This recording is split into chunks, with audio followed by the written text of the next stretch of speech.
después de 2 años estando confinado, yo puedo estar con ustedes. Sí. Hace más o menos un año estábamos juntos, ¿verdad? Un año, febrero, si no me equivoco. Muy bien, muy bien. Idealmente, mis hermanos, incidentalmente, es la primera vez que estoy sentado enseñando. Necesito tiempo para acostumbrarme un poco.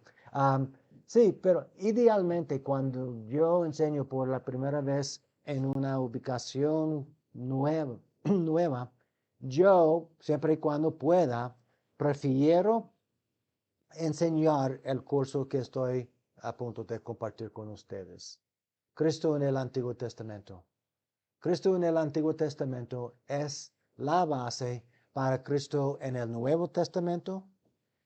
Cristo en el Antiguo Testamento es la base de cada faceta de nuestro ser. Ser.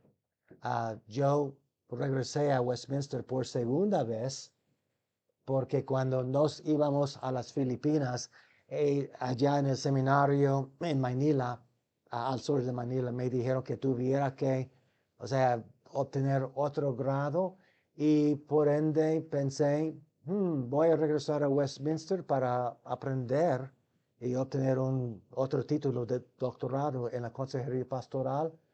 Y Cristo en el Antiguo Testamento también es la base, no una base, sino la base, el fundamento para aún la consejería pastoral. Hay muchos debates en cuanto al tema del lugar de Cristo en la consejería pastoral. Pero rápido, comparto con ustedes la palabra psicología, por ejemplo. Psico. Psicos es la palabra para ¿qué? Alma en griego. Psicología, ustedes conocen Jesús es el logos, ¿verdad? Logía es el verbo. Logía es la palabra para estudio. Estudio de alma o del alma. Entonces, psicología literalmente significa estudio del alma. Los padres de lo que se llama el movimiento de la consejería secular niegan, ellos negaron que fuera un alma. Como uno que niega que sea un alma, por un alma, gracias hermano, realmente puede estudiar al ser humano. Si uno niega que sea una alma y psicología es el estudio del alma, entonces, ¿cómo realmente podemos estudiar al ser humano con o a través de la óptica de Dios mismo? Entonces, este curso es la clave para realmente entender lo que Dios subsecuentemente dijo en el Nuevo Testamento y como tú y yo dependemos de Dios para realmente guiarnos en cuanto a cada aspecto de nuestro caminar. Muy bien, mis hermanos. Entonces, con mucha alegría, estoy aquí, no solamente porque tengo el café, sino también, por fin, el café, sino, no, para poder estar con ustedes. Dios ayúdame Dios, ayúdanos. Tengo una sola oportunidad para realmente comunicar lo que tú dices en tu Nuevo Testamento con respecto a remontarnos con el fin de ver las raíces de nuestra fe. Um, Ayúdame Dios, ayúdame y bendice a cada uno que está con nosotros en el nombre de Cristo. Amén. Hermanos, ¿cuántos de ustedes estuvieron conmigo en este primer curso? Dos, tres, cinco, muy bien. No sé, ¿en línea? Hola, Jorge. Muy bien. Ay, ok, muy bien. Ah, uno. Déjenme, por favor, repasar unos comentarios que había compartido con ustedes que tengo en este programa del curso para entonces romper el hielo y eh, poner todos en la misma página. Ya, durante el periodo de 40 días entre la resurrección y ascensión de Jesús, Él les reveló su visión panorámica del Antiguo Testamento a sus discípulos. Es decir, Jesús les reveló la clave. Yo digo que la y no una. La clave interpretativa para acercarse e interpretar el Antiguo Testamento. La segunda persona de la Trinidad les enseñó que Él mismo era esa clave. Rápido, leemos los versículos y después vamos a leerlos de nuevo, haciendo más comentarios al respecto. Entonces, Jesús les dijo, insensatos y tardos de corazón para creer todo lo que los profetas han dicho. Noten todo lo que los profetas antiguos testamentarios han dicho. Recuerden que todavía no hay un Nuevo Testamento. Jesús acababa de resucitar de entre los muertos. Aquí es la clave, la óptica. No era necesario que el Cristo padeciera estas cosas y que entrara en su gloria, y comenzando desde Moisés y siguiendo por todos los profetas. ¿En qué parte de las Escrituras? ¿Unas? ¿La mayoría? Todas. Todas las Escrituras, lo que de él decían. De esta parte, lo que de él decían. Lo que no lo que de nosotros decían, sino de él, Cristo mismo, decían. Más tarde, aquella tarde del mismo día, él se les apareció a otro grupo de discípulos y dijo a este grupo, estas son las palabras que os hablé, estando aún con vosotros, que era necesario que se cumpliera todo lo que está escrito de mí en la ley de Moisés, en los profetas y en los salmos. Entonces les abrió el entendimiento para que comprendieran las escrituras y les dijo, así está escrito y así fue necesario que el Cristo padeciera y resucitara de los muertos al tercer día, y que se predicara en su nombre el arrepentimiento y el perdón de pecados en todas las naciones, comenzando desde Jerusalén. Entonces, unos comentarios y estamos por el momento en el programa del curso. Les enseñó que, otra vez, todo el Antiguo Testamento había prefigurado a sí mismo, humillado y exaltado, como su telos. Es decir, telos es la palabra griega para propósito, meta, fin, cumplimiento, etc. Vamos a referirnos en unos minutos a Romanos 10:4. Puesto en otras palabras, Jesús les enseñó que su persona y obra eran la óptica o lupa para acercarse e interpretar el Antiguo Testamento. Jesús además no es únicamente la óptica y o la lupa a través de la cual nos acercamos al Antiguo Testamento, sino también Jesús es el contenido del Antiguo Testamento, sin que yo sea alegórico, pero ¿por qué digo eso? ya que la palabra de Dios se hizo carne hace 2000 años. De una manera u otra,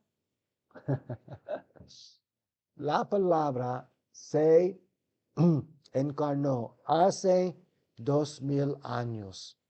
Entonces, cuando tú y yo leemos la palabra, podríamos decir de una manera u otra que tú y yo estamos comiendo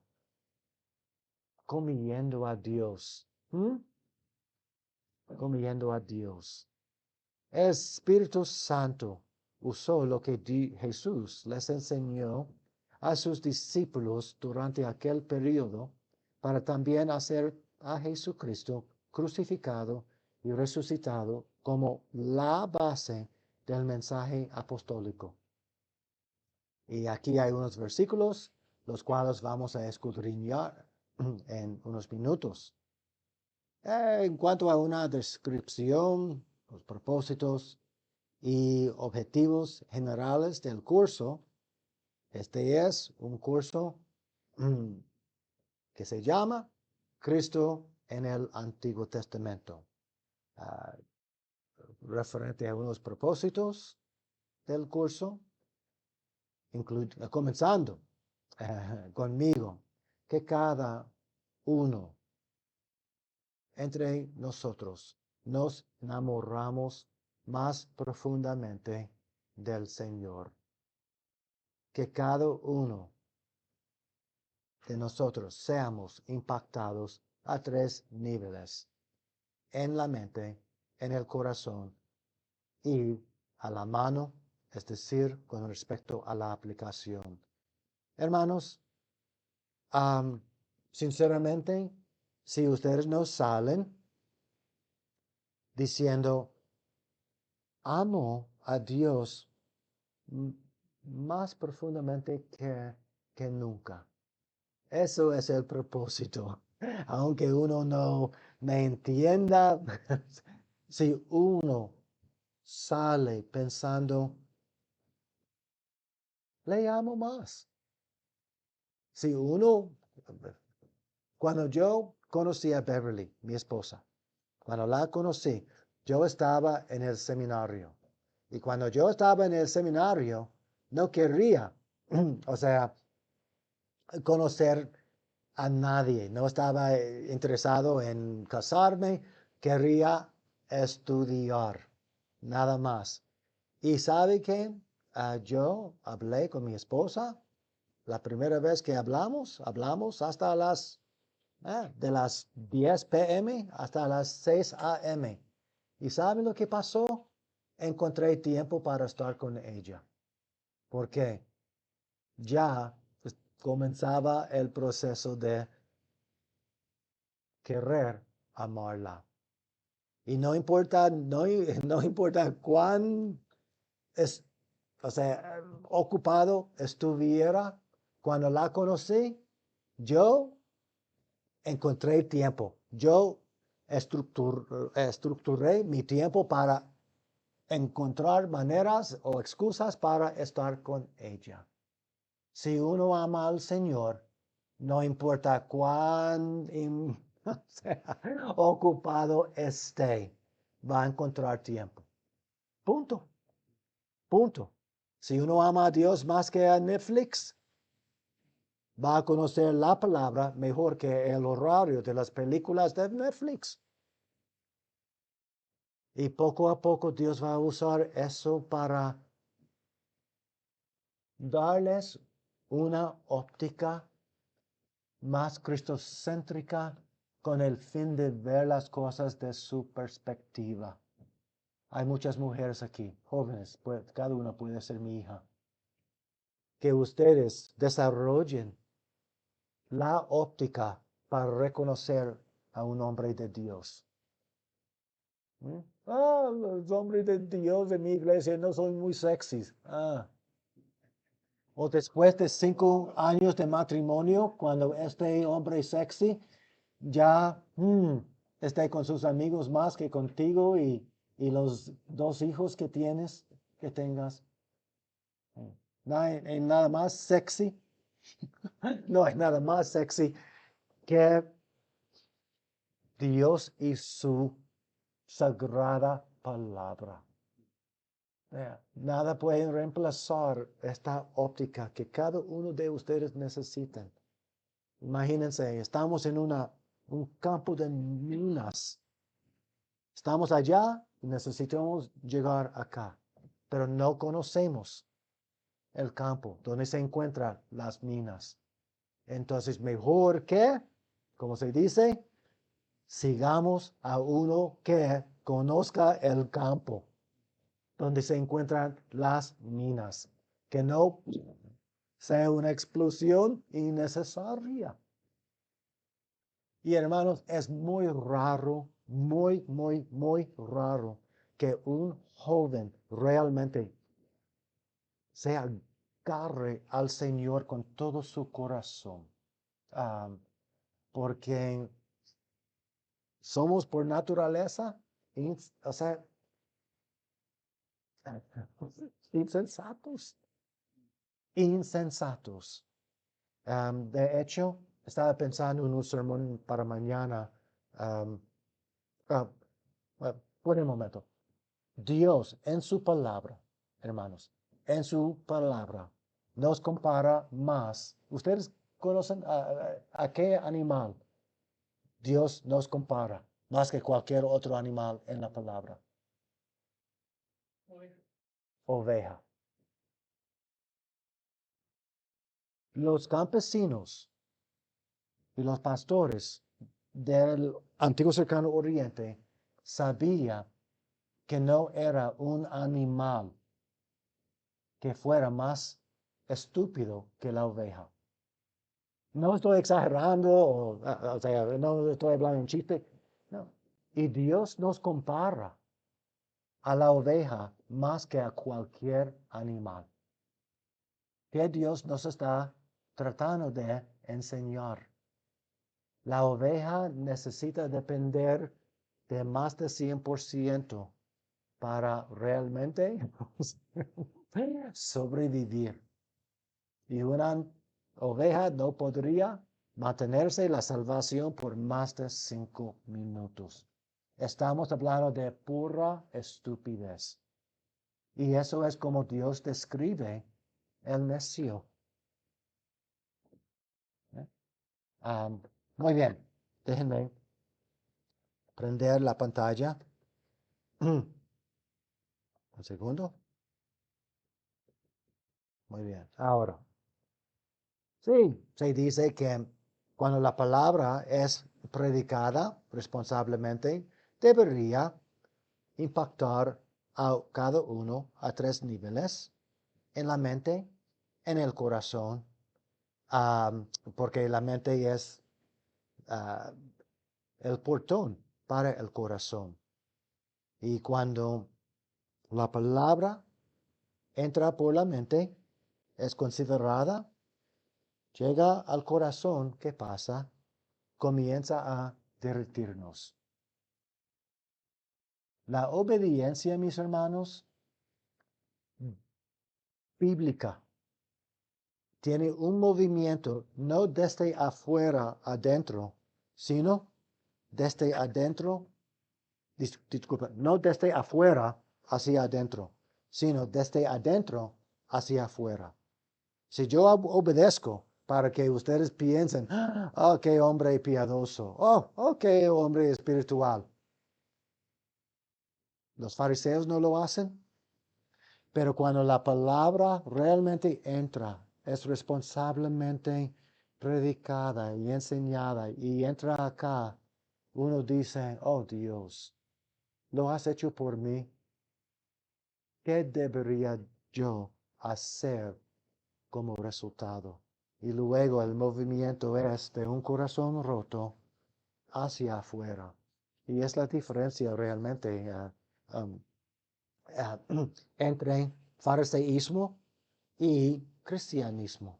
Entonces, entra por la mente, en el corazón, derrite, y uno más y más y más ve a Cristo como más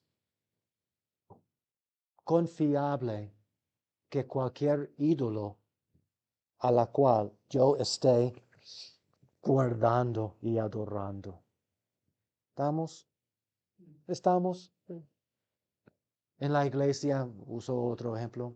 Um, uno.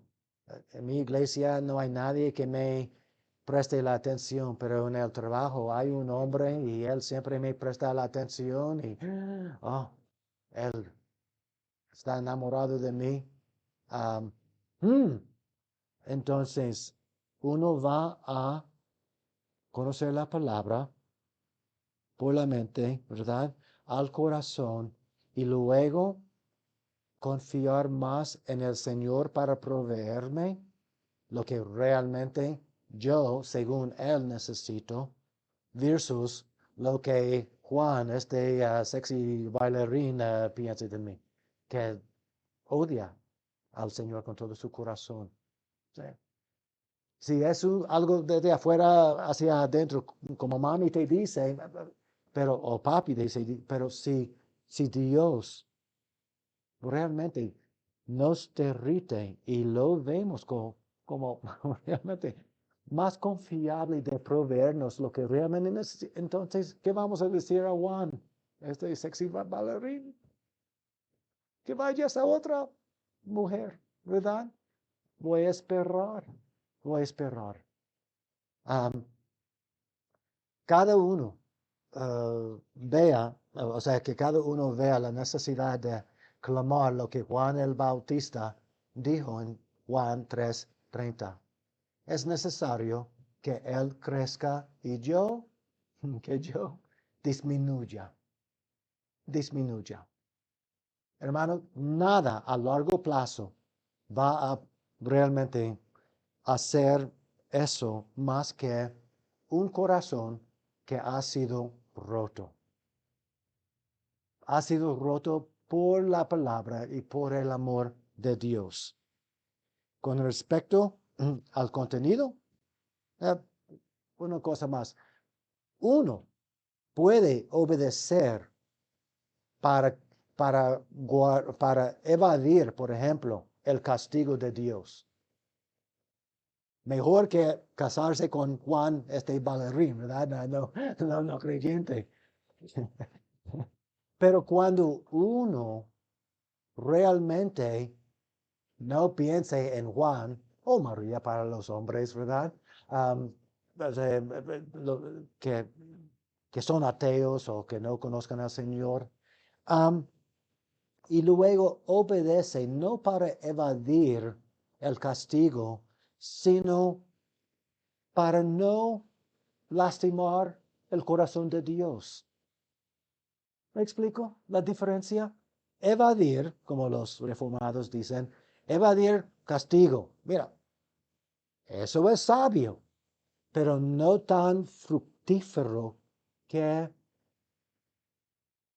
no pecar, dejar el pecado, porque Dios ha decidido entrar en relación con nosotros y el pecado realmente le las, lastima, lastima.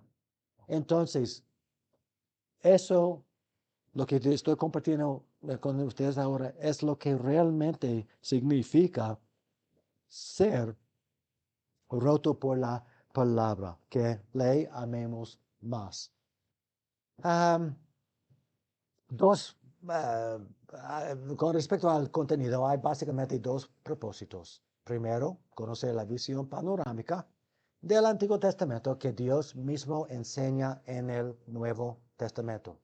O sea, las pautas para remontarnos al Antiguo Testamento se encuentran en el Nuevo, puesto que el Nuevo Testamento enseña cómo acercarse, leer o interpretar el Antiguo Testamento. El alumno aprenderá lo que el Nuevo Testamento dice al respecto. Segundo, siempre y cuando tengamos tiempo, o dependiendo de la cantidad del tiempo que tenemos, el estudiante aprenderá a caminar a través del Antiguo Testamento a la luz de lo que el Nuevo Testamento enseña. Verá muchos ejemplos para desarrollar las destrezas exegéticas, es decir, interpretativas o explicativas al respecto. Una palabra sobre la metodología del curso. Fuera del aula, el alumno leerá un libro clásico de Edmund Clowney titulado El misterio se revela, descubriendo a Cristo en el Antiguo Testamento. También resumirá cada capítulo de este libro. También ustedes van a leer, pero no resumir, la última sección de una introducción al Antiguo Testamento por dos teólogos, Raymond Dillard y Tremper Longman. Aquí, hermanos, yo tengo en forma de PDF este libro. Ambos son teólogos excelentes, muy responsables. Sí, para leer la última, una palabra. Introducción al Antiguo Testamento por Dillard y Longman. Entonces, hay 35 capítulos, 36 capítulos si no me equivoco, en este libro. Ustedes no sé si pueden ver a la, a la izquierda, pero no importa, está bien. Génesis, Éxodo, Levítico, Números, hasta al final del listado tenemos allá Malaquías. Entonces, uno de los valores de esta introducción al Antiguo Testamento es que ellos terminan cada capítulo antiguo testamentario con un párrafo, dos párrafos, a veces media página, que se llama sección nuevo testamentaria. O sea, disculpa, perspectiva nuevo testamentaria. Entonces, en menos de una página, generalmente hablando, van a resumir el contenido del Levítico. O sea, van a dar el libro del Levítico con una perspectiva nuevo testamentaria. Si uno, por ejemplo, quisiera predicar o enseñar o estudiar el libro del Levítico, uno puede ir a este recurso que van a tener y uno puede ir a la última página de Génesis. Un atajo para llegar allá es ir a Éxodo y después una página para atrás. ¿Verdad? O si uno quisiera, digamos, yo quiero leer qué números dice sobre, aquí, ustedes pueden ver, perspectiva nuevo testamentaria, aquí. Ahora uno puede leer, números, ilustra uno de los temas principales de toda la Biblia, el pecado de la primera generación, que dice, ¿cuántas generaciones? Un segundo. Cuando leemos la palabra, rápido, la Torah, los primeros 5 libros de la palabra. ¿Quién fue la audiencia original de la Torah? Una cita, la zarza ardiente, Éxodo 3. Sí. Dios había hablado con Adán. Oh, Adán. ¿Sabe que Adán en hebreo con M es la base o proviene de la palabra Adamá? Adamá es suelo. Dios creó a Adán, ¿de qué? De la Adama. ¿Sí? Adam, Adama. Sí, Adán. Entonces Dios sí habló con Adán, habló con Noé, pero esperó hasta que Moisés tuviera 80 años para llamarle desde la zarza ardiente. Y después, él probablemente tenía más o menos un año antes de que la décima plaga ocurriera. Entonces, mientras él estaba en Egipto esperando la próxima plaga y el éxodo, él pudo realmente, había, o sea, él pudo haber comenzado el proceso de escribir la palabra. ¿Me recuerda, mis hermanos? ¿Cuántas audiencias hay en la Torah? Piensen, la primera generación no pudo entrar a la tierra. ¿Por qué? Debido a escuchar a los 10 espías más que a los dos, Caleb y Josué. Entonces, ¿qué pasó? Aquella generación murió entre Ramsés de Egipto y Jericó.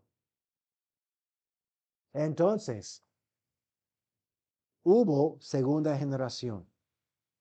Por ende, mis hermanos, incidentalmente, ¿por qué hay dos versiones de los 10 mandamientos? Porque Dios tuvo dos audiencias.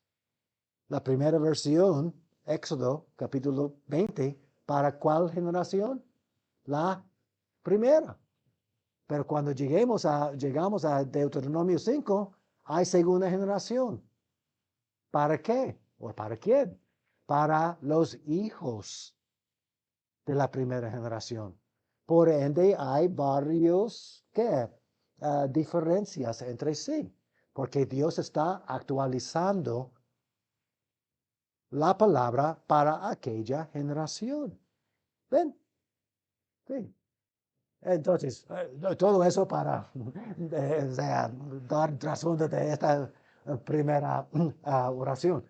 Números ilustra uno de los temas principales de toda la Biblia. El pecado de la primera generación, por ende, se lo expliqué, ¿verdad? Hubiera podido conducir al final de la historia de la redención y a la destrucción del pueblo de Dios. Pero Dios no abandona a su pueblo, ni siquiera cuando se rebela y peca. Como lo dice muy bien Milgrom, un teólogo, el actor principal de Números es Jehová. Incluso bajo una provocación extrema, mantiene su pacto con Israel, lo va guiando a través del desierto y atiende a sus necesidades. Dios sigue involucrando con su pueblo debido a su amor de pacto por ellos. El Nuevo Testamento, para seguir con un ejemplo concreto, continúa este tema. De hecho, el Nuevo Testamento es su culminación. No olviden esta palabra. La culminación de algo es que el techo de la estructura. ¿Ven? ¿Cómo nos serviría, especialmente durante el invierno, una estructura sin techo? La Biblia necesita su techo. Es el Nuevo Testamento. Pero si no fuera por la estructura, ¿dónde podríamos colocar el techo? O sea, muy bien. Entonces, disculpen. ¿Están conmigo hasta esas alturas? Sí, muy bien. Por favor. Ahora,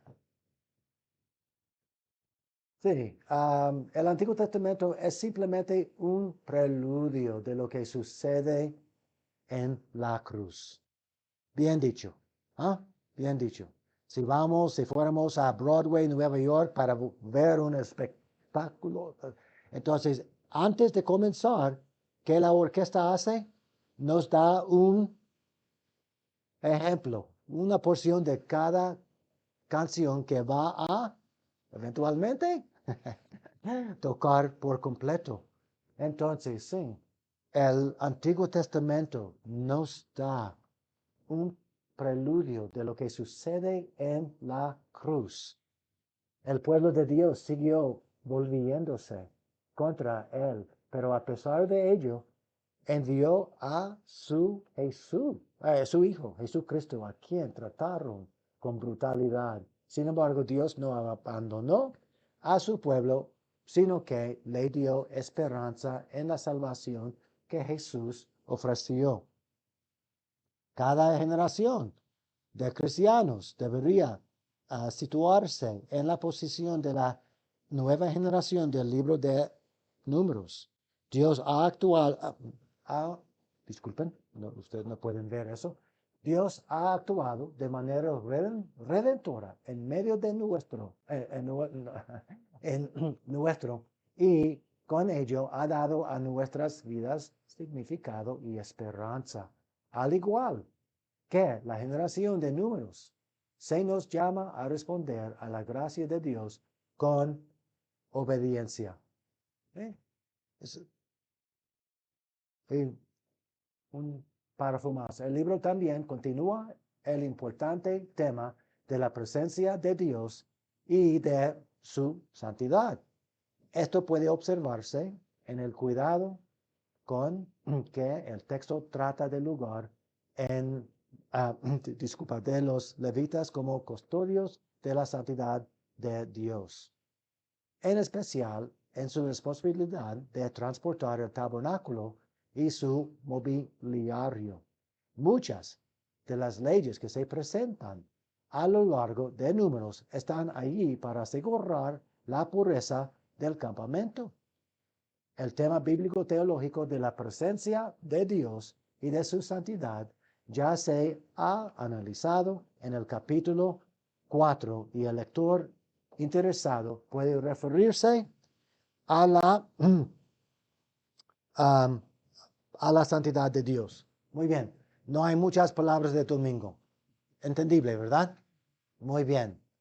Se lo compartí para que nadie se asustara. ¿Y cómo voy a poder entender todo eso? No, muy bien. Entonces, no vamos a seguir porque ustedes pueden leerlo fuera de este ambiente con más calma. Ahora, sigamos. En el aula vamos a estudiar unos pasajes selectivos y o temas antiguo testamentarios a la luz de por lo menos las 3 siguientes etapas que mis profesores me enseñaron.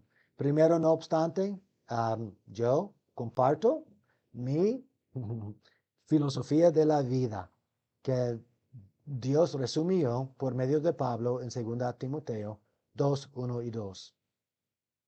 Pues tú, Timoteo, pues, hijo mío, hijo de Pablo, esfuérzate en la gracia que es en el Señor, o es en Jesucristo, Cristo Jesús. Timoteo, lo que tú has oído de mí ante muchos testigos, esto encarga a hombres fieles que sean idóneos para enseñar también a otros. ¿Qué estoy diciendo? Lo que mis profesores me enseñaron, yo después de más o menos 25 años he destilado para entonces contextualizar la educación recibida de mi parte, compartir con ustedes. Con el fin de ustedes, habiendo leído muchos libros y estudios, etc., entonces repitan el proceso. Y generación tras generación, lo que Pablo nos dice aquí será que sea el patrón hasta que el Señor vuelva. ¿Estamos? No voy a presentar ideas mías. Esencialmente estoy usando la educación de mis profesores y con el fin de compartir con ustedes. Aquí, hermanos, mis profesores me dieron 3 etapas para estudiar cualquier pasaje, las cuales voy a compartir con ustedes. Primero, cuando tú y yo leemos la palabra, deberíamos tener por lo menos 3 ópticas. Disculpa, mi hermano, me quedo aquí mejor. Okay. 3 ópticas. Cuando leemos la palabra, vamos a usar la primera óptica. ¿Qué la es? Vamos a usar la óptica de la audiencia original. ¿Mm? Y luego, como Dios pudo haber usado su revelación para subsiguientes generaciones. ¿Mm? Si no tenemos tiempo, vamos a estudiar el pasaje en su contexto original. Y la idea es ponernos las sandalias de esta generación, porque quisiéramos considerar, por ejemplo, qué significaba vivir en pacto con Dios como el punto de referencia para cada aspecto de su vida. ¿Cuál fue el contexto original e histórico de cada pasaje estudiado? Como por ejemplo, las presiones internas y externas. ¿Cuál fue el contexto extrabíblico? ¿Qué habría leído Israel si hubiera existido un periódico? ¿Verdad? El cumplimiento del pasaje encontrado en el Nuevo Testamento es el segundo, o la segunda etapa o la segunda óptica. En otras palabras, cómo Jesús y los apóstoles leyeron o pudieron leído o pudieron leer el pasaje y hacer sentido. Buenos días. Y tres, la aplicación responsable. Hermanos, si somos culpables de algo, a veces comenzamos en el Antiguo Testamento con un pasaje, pero el predicador no hace lo que deberíamos hacer. Explico. Kipling, un autor británico, dijo que él tenía a 6 amigos que le había enseñado todo. ¿Ustedes recuerdan cómo se llamaban? ¿Quién? ¿Qué? ¿A dónde voy? ¿Cómo? ¿Cuándo? ¿Qué me falta? ¿Dónde? En inglés memorizado. Who, what, where, when, how. Sí, sí. Sí. Kipling dijo que esos 6 amigos le habían enseñado todo. Entonces, cuando tú y yo estamos comenzando en el Antiguo Testamento, tú y yo necesitamos considerar a la audiencia original y comenzar el proceso de contar estas 6 preguntas. ¿Quién? ¿Dónde? Incidentalmente, mis hermanos, el amigo donde probablemente recibe más negligencia que los demás. ¿Cuántas veces hemos observado a un pastor refiriéndose a un atlas para hablar de un contexto? Las vacas de Basán. ¿Qué? Vacas de... ¿Qué? Hasfilá. Los filisteos, Goliat y David estuvieron allá en... ¿Qué? El valle Elá. ¿Qué? ¿Elá?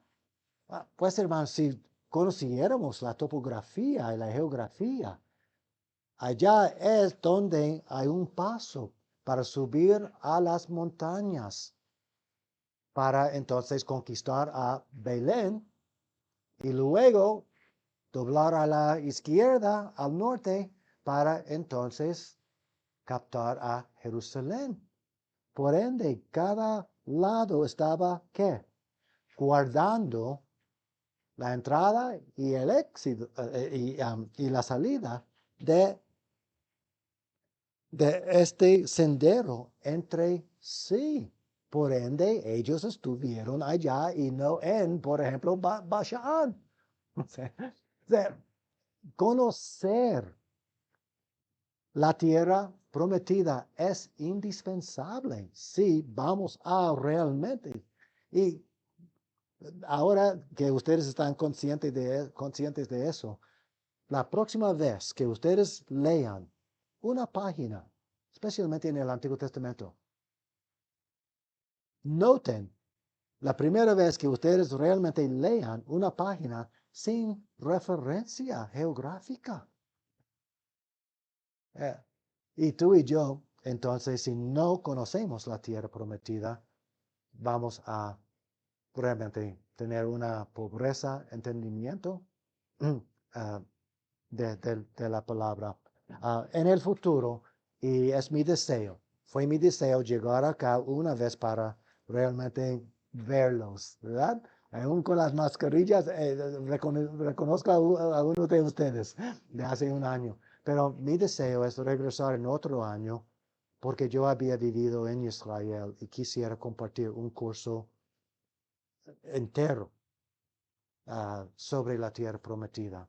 Nada, pues Dios usó este conocimiento. Yo había vivido en Israel un año, hace 30 años, cuando yo tenía alrededor de 30 años, 91, 90 y 91. O sea, yo ahora estoy planificando regresar a la tierra en junio por un par de meses, tomar miles de fotos y luego comenzar el proceso de organizar otro curso entero para ayudarles, para traer la tierra prometida a ustedes. Pero ahora es otro curso. No sé, me olvido a dónde iba. Tenemos que contestar esas 6 preguntas. ¿Qué? ¿Dónde? ¿Por qué? ¿Cuándo? Etcétera. Como la audiencia original pudo haber contestado cada uno.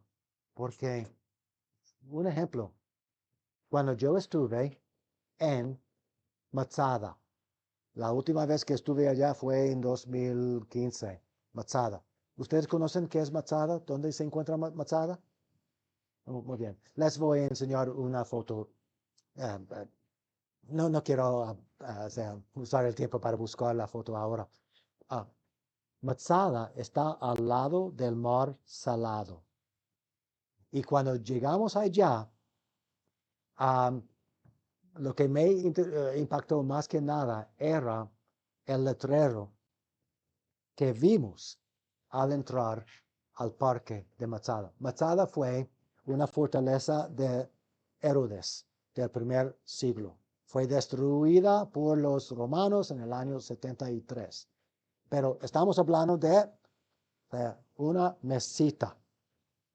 Y al entrar uno puede ver el lugar para ver cómo ellos vivían hace 2000 años, etc. Pero lo que me impactó más que nada era el letrero que dice que este parque nacional de Israel cierra a las 10. No PM, sino AM. AM. AM. Solo deja 2, 3 horas máximo para realmente ver el sitio. ¿Por qué a las 10 a.m.?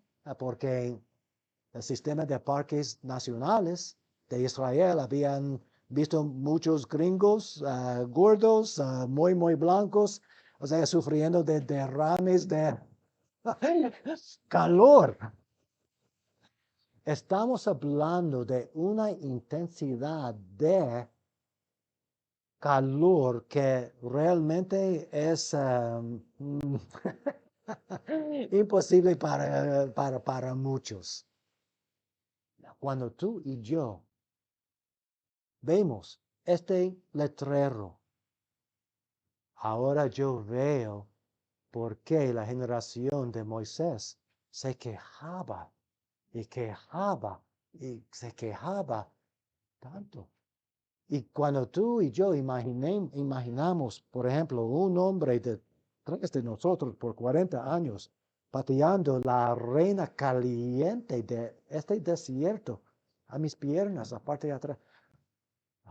Entonces, en vez de pensar que somos mejores que ellos, ¿por qué ellos no pudieron ser tan santos como nosotros?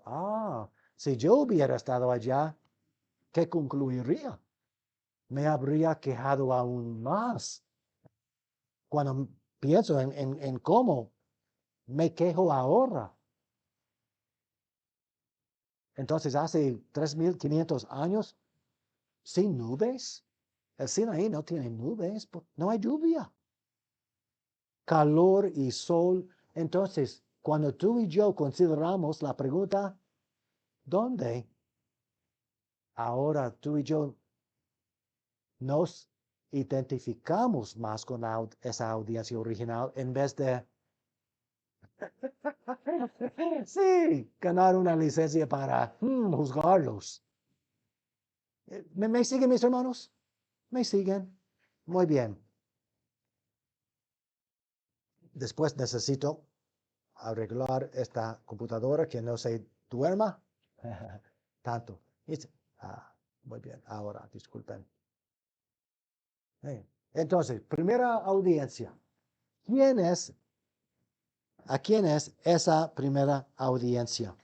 Now, si uno tiene tiempo, uno entonces puede considerar como una generación subsecuente pudo haber leído este pasaje y a la luz de la revelación acumulativa de la parte de Dios, como generaciones subsiguientes pudieron haber aplicado el pasaje.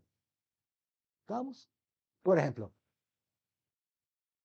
Josué 20 y Números 35 y Deuteronomio también hablan sobre 6 ciudades de refugio. Muy bien, es bueno saber lo que dicen en la Torah y también en Josué, pero luego como cada generación pudo haber leído este pasaje. Ustedes recuerdan en capítulo 22 de Primera Reyes, que Acab, él llama a Jehosafat y él dice, ¿realmente Ramot Gilead no nos pertenece? ¿A qué es Ramot Gilead? ¿Alguien sabe? Ramot Gilead es una de las 6 ciudades de refugio que se encuentra ¿dónde? No en Israel, sino a la derecha en Transjordania. Cuando Acab dice, no realmente Ramot Gilead nos pertenece a nosotros, sino a los amonitas. Entonces, ¿de dónde proviene eso? Él está hablando de lo que la Torah y Josué dicen al respecto. No, estoy perdiendo los. Sigo. Ok, muy bien. Entonces, la palabra también fue escrita para Jesús. Fue su mejor libro. Entonces tú y yo deberíamos considerar cómo Jesús pudo leer la Torah. Fue escrita también para él. Sí, claro, él es la palabra de Dios, pero fue escrita para él. Y por medio de la palabra del Antiguo Testamento, siendo su libro favorito, el Espíritu Santo lee. ¿Qué Espíritu Santo le hacía? Vamos. Lucas 2:52. Lucas 2:52. Y Jesús crecía en sabiduría, en estatura y en gracia para con Dios y los hombres. Well, ¿qué fue la herramienta principal que Dios usó para que Jesús creciera en sabiduría, etcétera? La palabra de Dios. La palabra de Dios. Nunca Jesús pecó. ¿Por qué? Porque siempre leyó la palabra como tú y yo deberíamos leer. Porque él dijo a Satanás, no, no, no, con respecto a las tres tentaciones, porque él veía que a diferencia de Adán, a diferencia de Israel y a diferencia de Judá, Dios veía y percibía que en el pacto el Padre había provisto todas las provisiones necesarias para caminar ante Él. Cuando tú y yo pecamos, ¿qué tú y yo hemos necesitado hacer antes de pecar? Creer una mentira sobre Dios y su palabra. Piensen en eso. ¿Por qué pecamos? Porque tú y yo pensamos que si yo pusiera todos mis huevos en una sola canasta y luego se me cae la canasta, entonces tú y yo pensamos un plan B. El pecado es el resultado de la mentira que tú y yo necesitamos un plan B. Jesús nunca ni consideraba el plan B. El plan B. 40 días en el desierto. Abba es bueno. Abba, la palabra hebrea para padre, Abba, Abba. Incidentalmente, la palabra Abba, yo, no perfectamente, no soy experto, pero toda la vida he hablado con mis niños en hebreo. Y el otro día hablé con mi hija en los Estados Unidos. Primera palabra. Hola, Abba. Es lo que me dijo. Abba. Abba es... Abba es... ¿Ustedes se refieren a sus padres como padres o papi? ¿Cuántos dicen papi? ¿Cuántos dicen padre? Oh, okay. Pero la mayor no padre, ¿verdad? Sí. Dios es nuestro papi. Abba, Avino, nuestro Padre. Entonces, Jesús puso su confianza exclusiva en la bondad, la benevolencia de Dios. Todo el pecado tiene que ver con torcer la doctrina de la benevolencia de Dios. Si uno no es bueno, no es confiable. ¿De qué? O sea, guardar todos mis huevos. Punto. Jesús nunca lo hacía. Entonces, tú y yo cuando leemos el Nuevo Testamento necesitamos considerar cómo Jesús y luego los apóstoles leyeron la palabra. Y luego, mis hermanos, la tercera aplicación,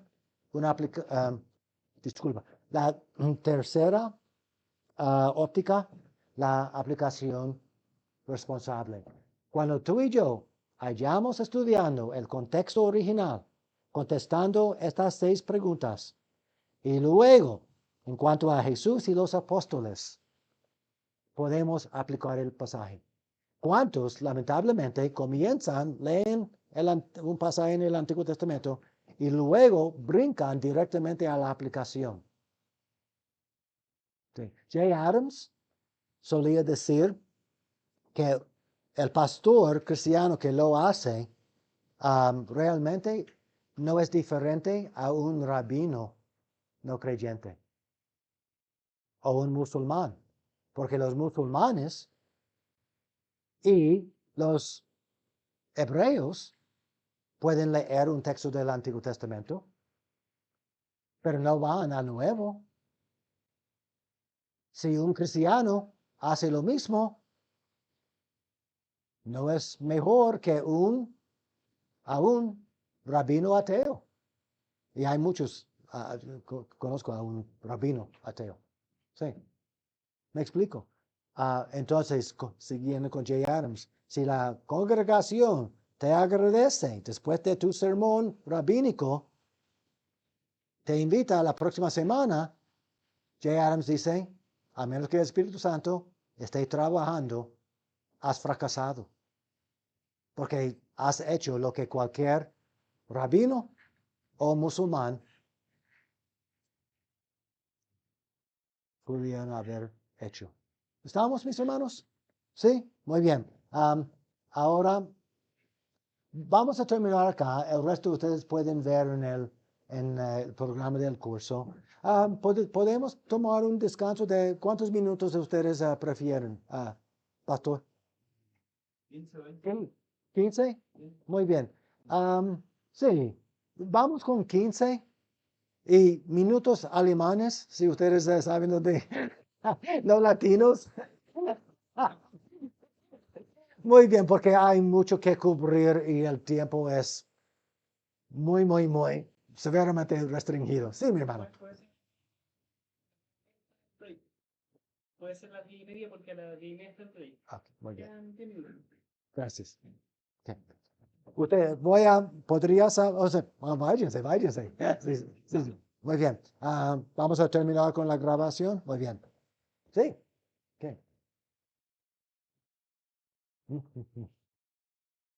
¿Sigo entonces? ¿Por cuántos minutos sigo? Por 10 más. Ok. Ok, muy bien. Ahora.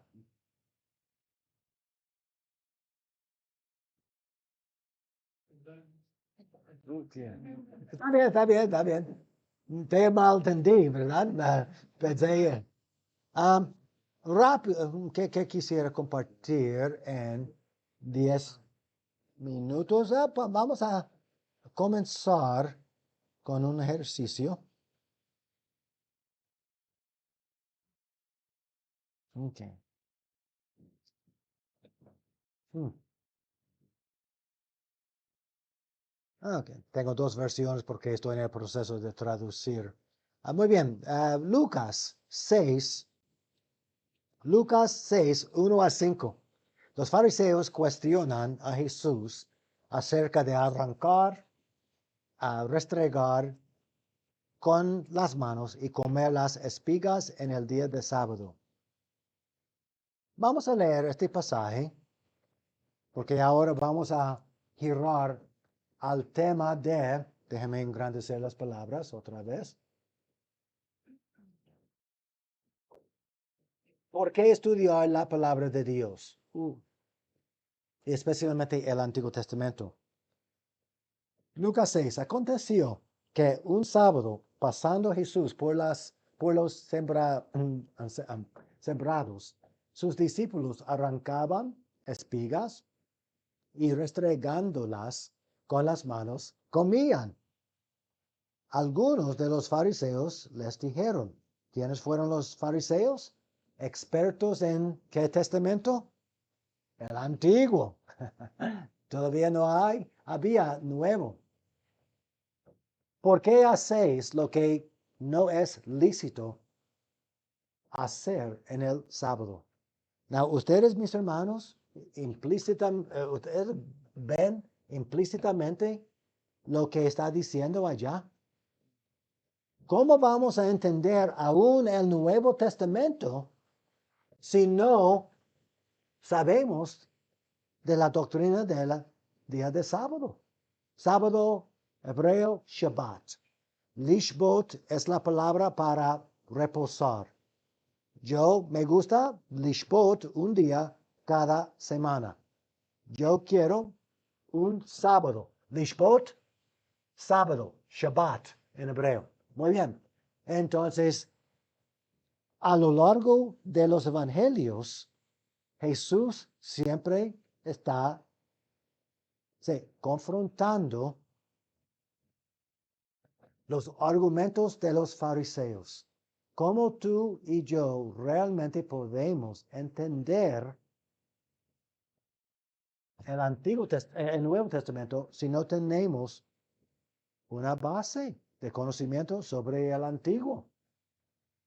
Respondiendo Jesús les dijo, ¿ni aún esto habéis leído? Lo que hizo David cuando él y los que con él estaban tuvieron hambre.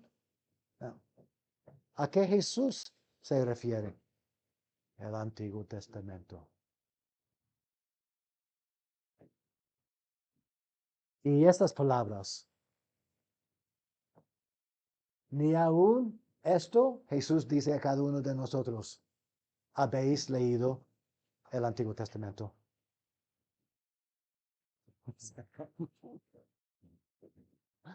Entonces, Cristo en el Antiguo Testamento, con todo mi ser, estoy convencido, es la cosa más valorosa que yo pueda compartir con ustedes.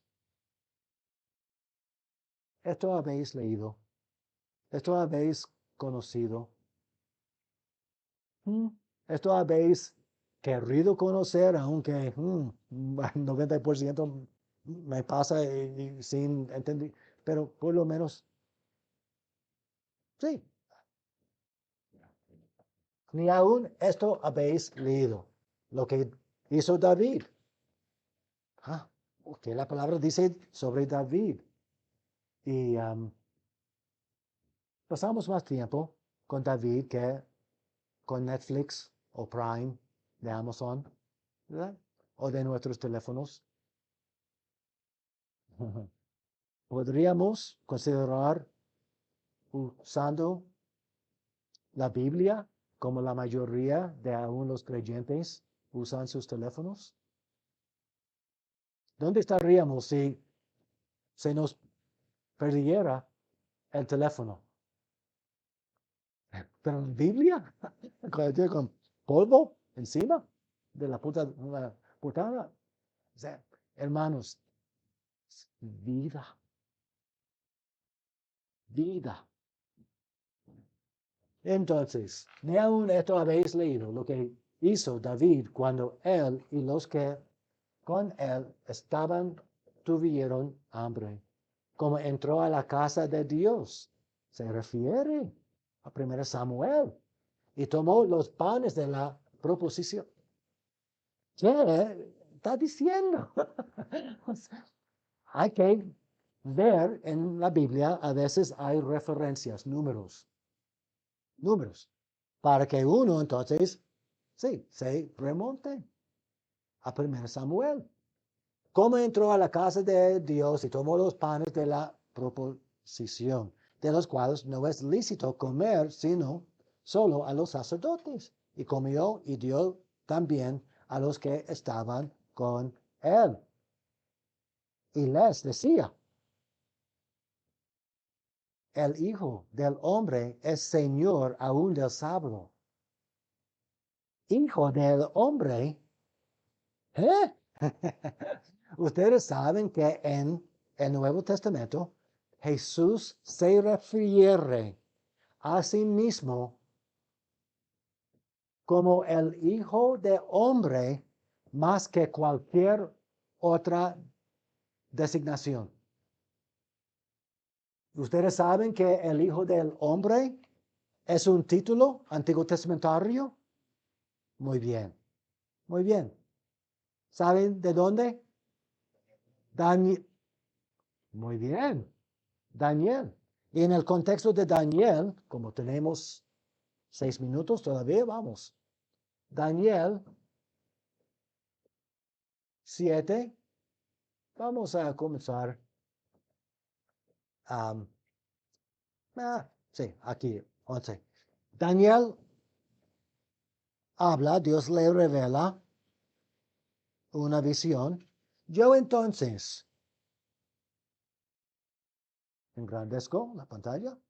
Yo entonces miraba a causa del sonido, de las grandes insolencias que hablaba el cuerno. Y mientras miraba, mataron a la bestia y su cuerpo fue destrozado y entregado para quemarlo en el fuego. También a las otras bestias les había quitado a su dominio, pero les había sido prolongada la vida hasta cierto tiempo. Yo admito que esto es un poco difícil de entender, pero en el capítulo de Hillary Longman, su introducción, hablan sobre las bestias, quiénes son, ¿verdad? En lenguaje que, ustedes van a entender. Ahora, 13. Miraba yo en la visión de la noche y vi, Daniel sigue hablando, que con las nubes del cielo venía uno como el Hijo del Hombre. Now, los hebreos saben que esa es una referencia a Dios. Cuando entonces Jesús dice que Él es el Hijo del Hombre, Él dice que los testigos de Jehová se rehúsan creer. Jesús está diciendo que Él es Jehová encarnado. Los testigos de Jehová, si conocieran el Antiguo Testamento, no se quedarían en sus templos. Triste, trágico, trágico. Con las nubes del cielo venía uno como el Hijo del Hombre. Wow. Con las nubes. Hermanos, las nubes, la tierra prometida tiene 2 temporadas. Una temporada seca, más seca que su verano, porque nunca llueve en Israel durante el verano. Nunca. Ustedes están orando por lluvia ahora, ¿verdad? Y llovió hace un par de semanas, si no me equivoco. Pero nunca, nunca. Entonces, durante el invierno es cuando, sí, las tempestades vienen del Mediterráneo a un ángulo de más o menos 9 y 10 de Europa. Entonces, como había una carencia de agua en la tierra prometida, de hecho, hablamos sobre eso en el curso anterior. Hablamos, si ustedes recuerdan, sobre sí, la mitología de Egipto, etc. Pero aquí, los cananeos, como dependían, no tenían un río como el Nilo, dependían de las nubes. Y de hecho, imaginaron dioses o un dios de las nubes que se llamaba Baal. Excelente. Y de hecho tenían un título para Baal, jinete las nubes, porque ellos pensaban de que Baal brincaba en su jinete de nube a nube, dejando caer agua. Pero este título que Daniel da es para que Jehová, como el verdadero Dios de las nubes. Para refrescar su memoria, ¿ustedes recuerdan cuando hablamos sobre Segunda Reyes capítulo 2, 11 y 10, 11 y 12? Elías, cuando él ¿subió en qué? Carruaje de fuego. Gracias. Entonces, ¿por qué un carruaje? Porque Dios había sido por los cananeos el Dios del carruaje. Cuando Jesús en el Nuevo Testamento habla sobre sí mismo como el Hijo del Hombre y dice a los enemigos de él en la corte, ¿usted realmente cree que eres Mesías? Ustedes van a ver que el Mesías descendiéndose de las nubes. Jesús conoce el Antiguo Testamento y los enemigos suyos también conocen el Antiguo Testamento. Entonces, si tú y yo no conocemos Daniel, entre el resto del Antiguo Testamento,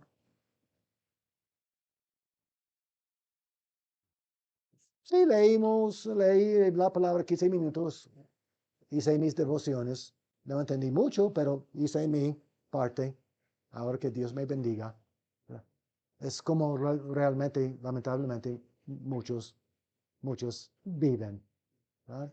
Entonces, hey, se acabó.